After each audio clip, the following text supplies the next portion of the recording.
No, he's not. They're so weird.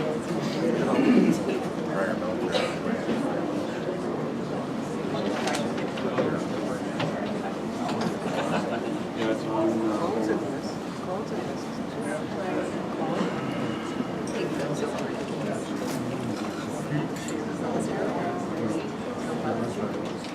He lives in the so yeah,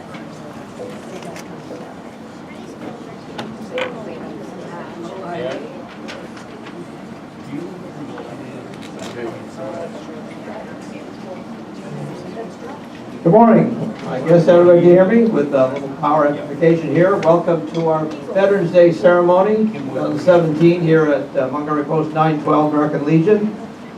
This is a combined ceremony with the VFW and the American Legion, and we try and give you a very substantial program every year. So I really appreciate everybody coming out. We're full this morning. The ceremony will be fairly short, around 30 minutes, but we have with us today the middle school and high school band. I'm sure you know a lot of the kids here. We appreciate them coming back, led by Allison Menard. And before we start our ceremony, just have a few introductions of who's here. So we have the Post 912 Honor Guard all sitting in the back. I'm sure you know all the well.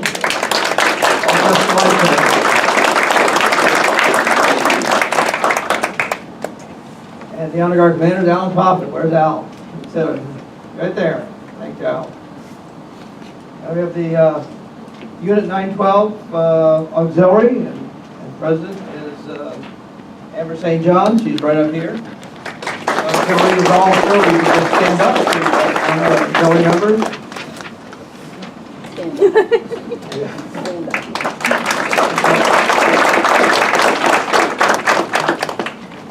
We have the Squadron 912, Sons of the American Legion, Commander Ben Arnold. Ben's around here somewhere.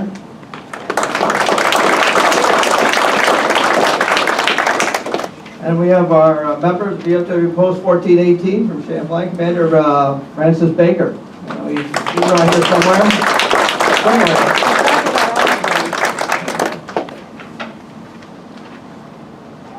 And we have a special guest, actually one of our own, the American Legion 4th District Commander, Robert St. John.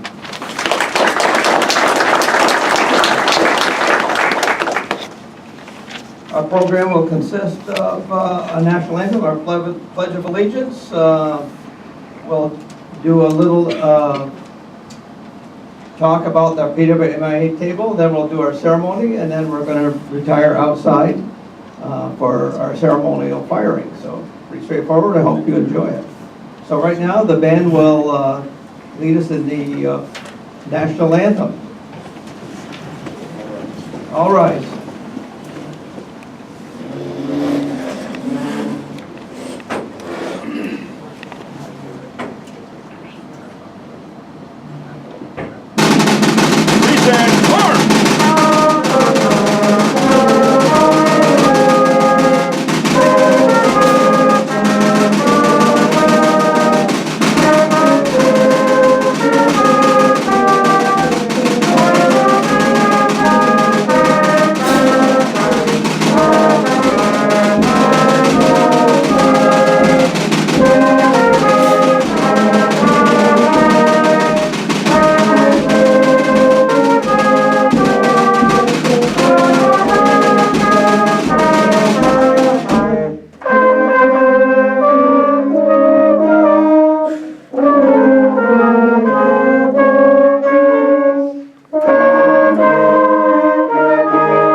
Great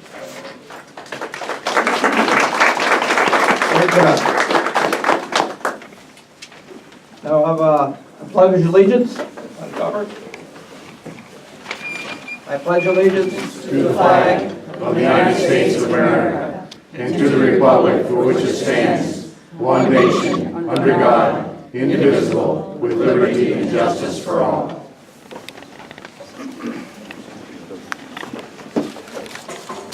And now we'll have our ceremony for our POW MIA tables. It'll be narrated by our District Commander, Robert St. John. You may be seated, but stay uncovered, please.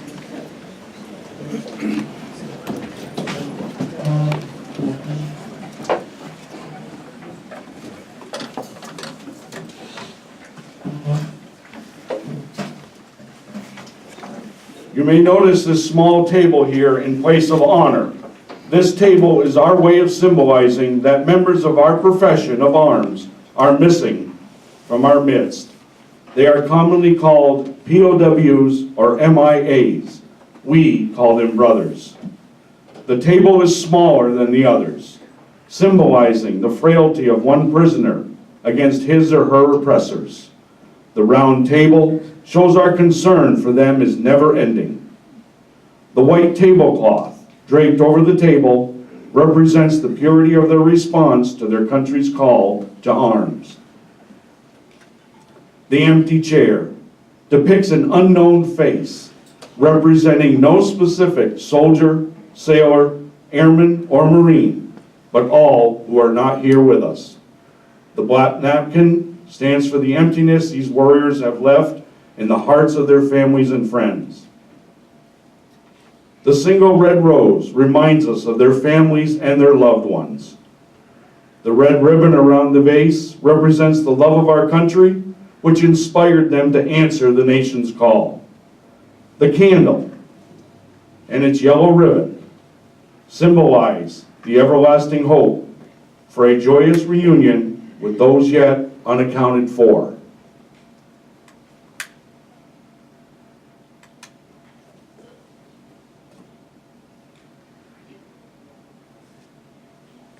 The slice of lemon on the plate reminds us of their bitter fate. The salt upon the plate represents the family's tears as they wait. The inverted wine glass reminds us that our distinguished comrades cannot be with us to drink a toast or join in the festivities of today. The American flag reminds us that many of them may never return and have paid the supreme sacrifice to ensure our freedom. Remember all of you who have served with them and called them comrades, who depended on their might and aid and relied on them, for surely they have not forsaken you. May recover.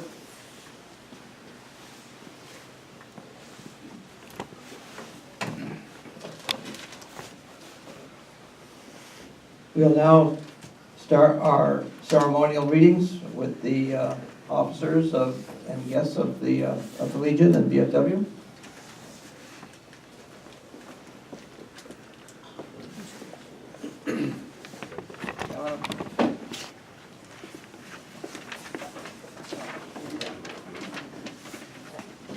You can read up here if you want.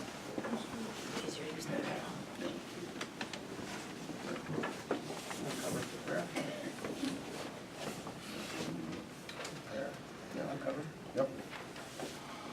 Chaplain, Prayer. chaplain will offer prayer, uncover.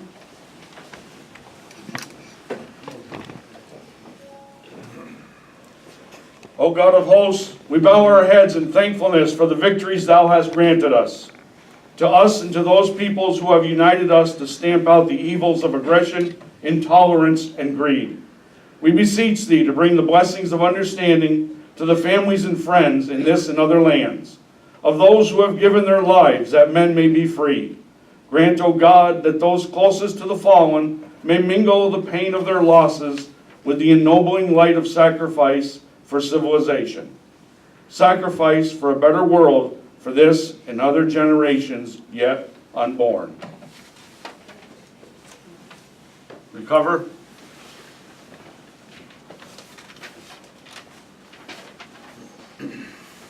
On this day, Veterans Day, we are commemorating the service of veterans of all wars. Remember how men and women set aside their civilian pursuits to serve their nation's cause, defending the freedom of mankind and preserving our precious American heritage. We believe our strength on the field of battle, on the supply lines which nourished our armed might, lay in the justice of our cause against the forces of evil. We believe our determination made us better warriors because we fought with our minds and our hearts as well as our bodies. We recognize service to our country and to our cause does not end with the termination of military service. We continue our endeavors in behalf of an honorable world peace with a feeling of profound gratitude to God and to the men and women who gave their lives as part of the cost of this noblest of causes. Out of blood and sweat we learned of purpose, sacrifice, tolerance, bravery, and discipline. These are solid foundation stones upon which a great nation is built. In our continuing quest for an honorable world peace, we must cultivate these virtues. First officer.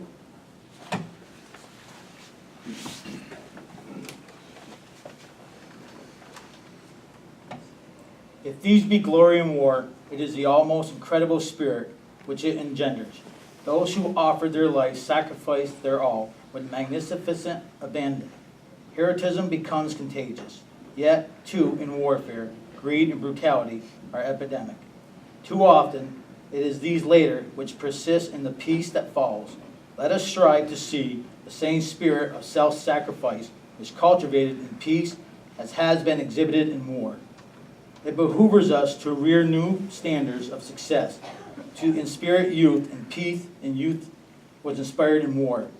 Public honor must be given where public honor is due, not to the manipulator of a market, the seeker after profit, power, or position, but rather let us honor the heroes of science who alleviate human sacrifice and carry to greater heights the standards of civilization.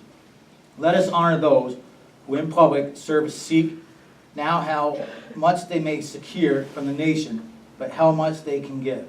Let us honor those who devote their lives to that education, which will lead our children onto lives and laugh and learn and love, as we have only dreamed of doing.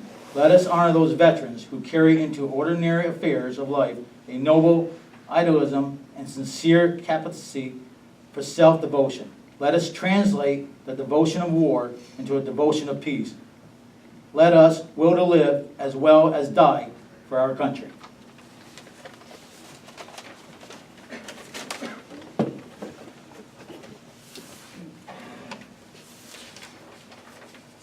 Auxiliary President.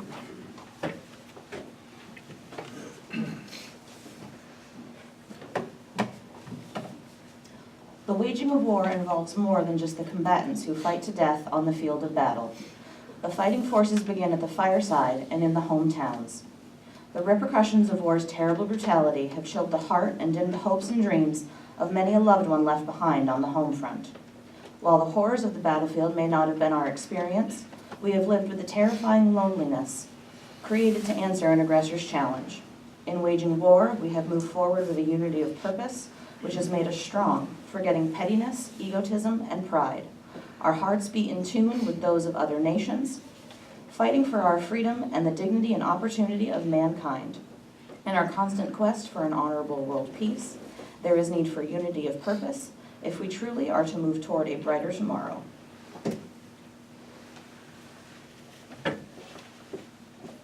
Vice Commander.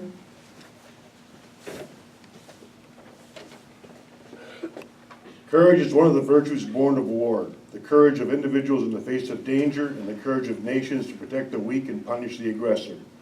There is bravery to be shown in peace as well. May we recapture the courage which turned the wilderness into cities and bound men together under government.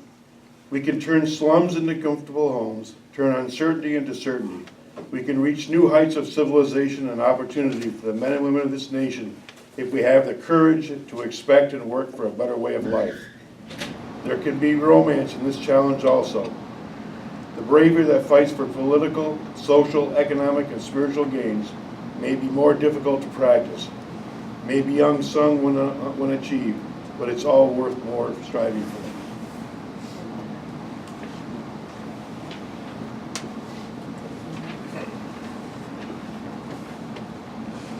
hurts of war fall alike upon those who wear the same uniform, no matter how they may differ in race, creed, or culture. Those who fight together suffer together to achieve a common aim.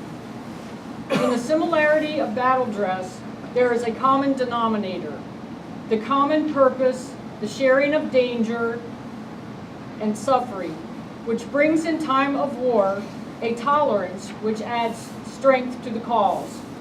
As we put aside the brown and blue and green fabrics that made us one people on the battlefields, we can hold in our minds that tolerance we have achieved. In tolerance, there is progress. Progress toward a better and a happier world.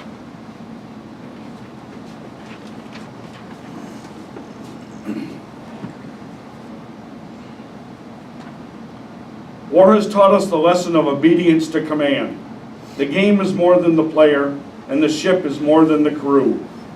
There is a greater discipline we must now pursue if we are to preserve this virtue of obedience in our quest for an honorable world peace.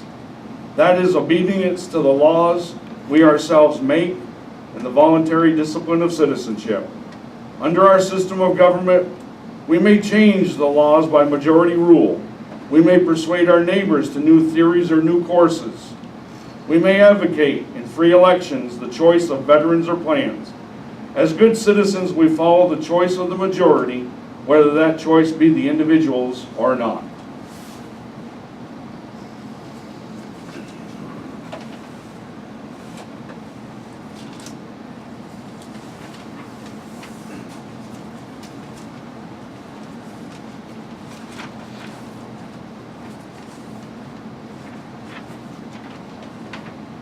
In time of peace, we can use the ennobling virtues of war and put behind us its ugliness and suffering. In peace, we shall go forward together to scale new heights of achievement in unity of purpose, in sacrifice for the common good, in tolerance for those of different faiths and creeds, in bravery to fight for social and economic gains, and in the discipline of good citizenship. We shall move forward in sight of God as a strong nation and a peaceful world.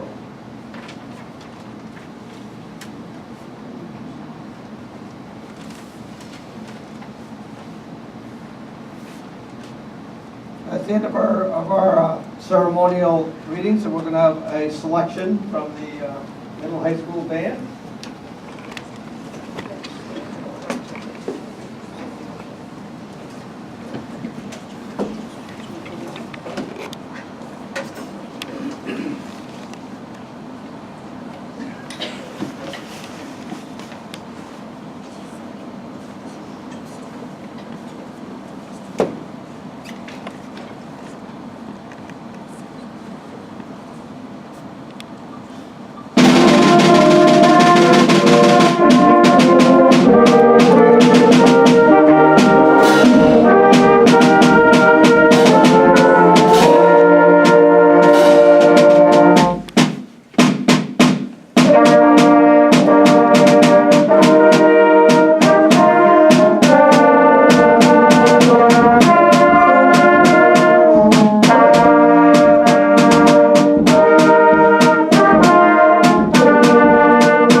First time that we've had the band here, and I want to say they did a wonderful job.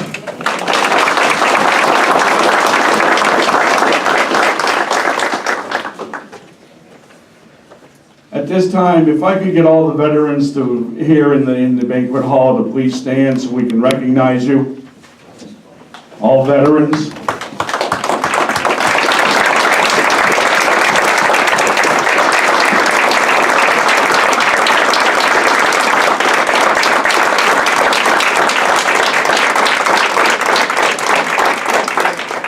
Thank you all for your service. Veterans Day differs than Memorial Day. On Memorial Day, we honor those that gave their lives for their country. On Veterans Day, we recognize and salute all veterans. Veterans that are still living and veterans that have departed. 50 years ago, gratitude was in short supply among many segments of the American public. Heroes returned from Vietnam and were discouraged from wearing their uniforms in public places due to the disrespectful actions of some protesters and others who disregarded the policies and disagreed with the policies that were set by our elected officials. Too often the protesters failed to realize that it was not the campus agitator who ensured our First Amendment rights. It was the military veteran. Diane Carlson Evans recently described what it was like to be a U.S. Army nurse in Vietnam. You didn't worry about the little things like dying, she told the American Legion magazine. We had so many casualties to take care of, we were never bored, our patients came first. A lot of things came first to our veterans.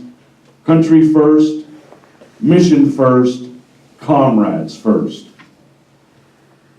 James McLaughlin is in the Michigan High School Coaches Association Hall of Fame and in the Olivet College Athletic Hall of Fame. But before he became a teacher and coach, he served in Vietnam. This medal is about love, he said this year, as President Trump presented him with the nation's highest award, the Medal of Honor. Mr. McLaughlin, who was a combat medic, spoke of a love so deep in the soul of 89 men who fought on a hill alongside him. He said, and I quote, "I shall do my best to represent those men as the caretaker of this symbol of courage and action beyond the call of duty," unquote. That's what veterans do. They put others first. Today is Veterans Day. It is a day that we put veterans first. And putting veterans first also means support and care for their families. It is why President Lincoln famously included widows and orphans when he promised to take care of him who shall have borne the battle. It is why American Legion National Commander Denise H. Rohan has encouraged posts around the country and even overseas to open their doors and invite veterans and families from their communities to enjoy Veterans Day dinner and learn more about our own American Legion families. You don't have to live in a military town to know veterans. Veterans are everywhere. Sometimes they proudly wear a service cap or a military t-shirt. Other times, quietly blending in to the background. By virtue of your attendance here, you likely have an appreciation for veterans. The people here are veterans, friends of veterans, family of veterans, co-workers of veterans, and neighbors of veterans. It is up to us to ensure that every veteran feels that his or her service to this country is appreciated by their fellow Americans. There are many tangible ways that we can acknowledge their sacrifice, but the easiest is to simply say, thank you for what you have done for our country. As a nation, we should commit ourselves to serve our veterans as well as they have served us. 20 veterans a day take their lives. This is a tragedy for all Americans, since so many of these veterans have never recovered from invisible wounds that they incurred while defending us. If he is showing signs of unhappiness or depression, encourage him to seek help through the VA immediately. If she has had difficulty obtaining the benefits that she is entitled to, let her know that the American Legion and VFW both have thousands of trained service officers nationwide that will help her navigate the bureaucracy free of charge. Veterans Day is a time to honor not just those who have fought for us in battle, but in fact all of the outstanding men and women who served in our nation's armed forces since our founding more than 241 years ago. Peacetime or wartime, all veterans have taken an oath indicating they were willing to offer their lives to defend our Constitution and country.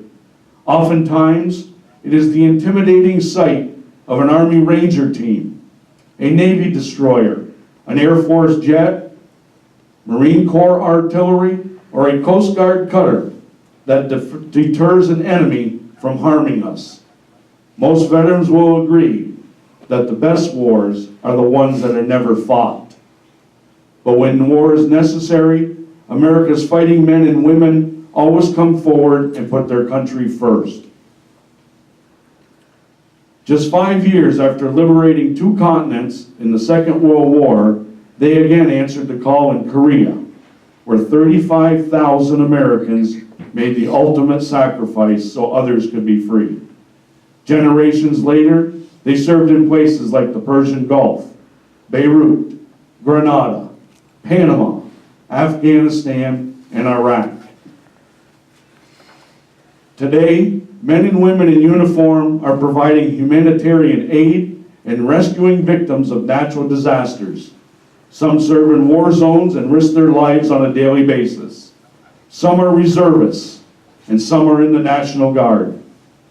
And while each takes pride in their branch of service, when an enemy threatens or a mission surfaces, they join together as one family and meet the challenge. This is what veterans do. Country first. How else could you describe the motives of someone who undergoes rigorous training, submits themselves to demanding superiors, and uproots their lives for minimal pay and long hours? When we hear about our high national debt, we should not minimize it, but we need to remember a higher debt, the one that we owe to those who have given so much to us. We need to remember that to them, war is not a mere history lesson or subject of a book. For them, the battle continued even after the firing stops and their return home is complete. We need to remember that veterans' benefits are a cost of war and a necessary part of fielding a strong national defense.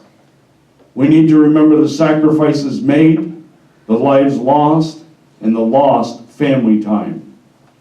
We need to remember that Veterans Day is also Freedom's Day.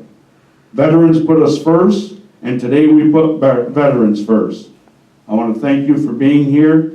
God bless America, and God bless our veterans.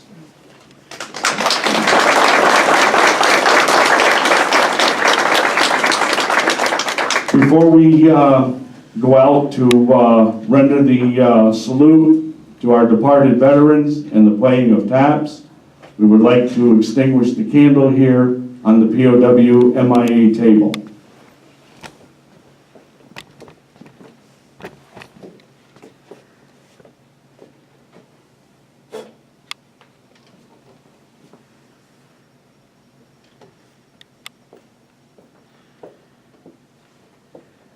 At this time, you're all welcome to go outside. We'll have the firing of the salute and the taps, and then we'll be coming back in here for lunch. Thank you.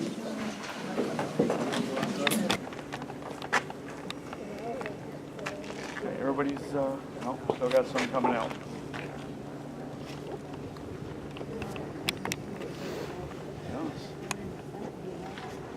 We're going to be firing 3 volleys and taps at the end of the volleys. Commander, honor our departed comrades. Other guy. Okay. Hup! Forward. Ready. E. Fire. E. Fire. E. Fire. Present.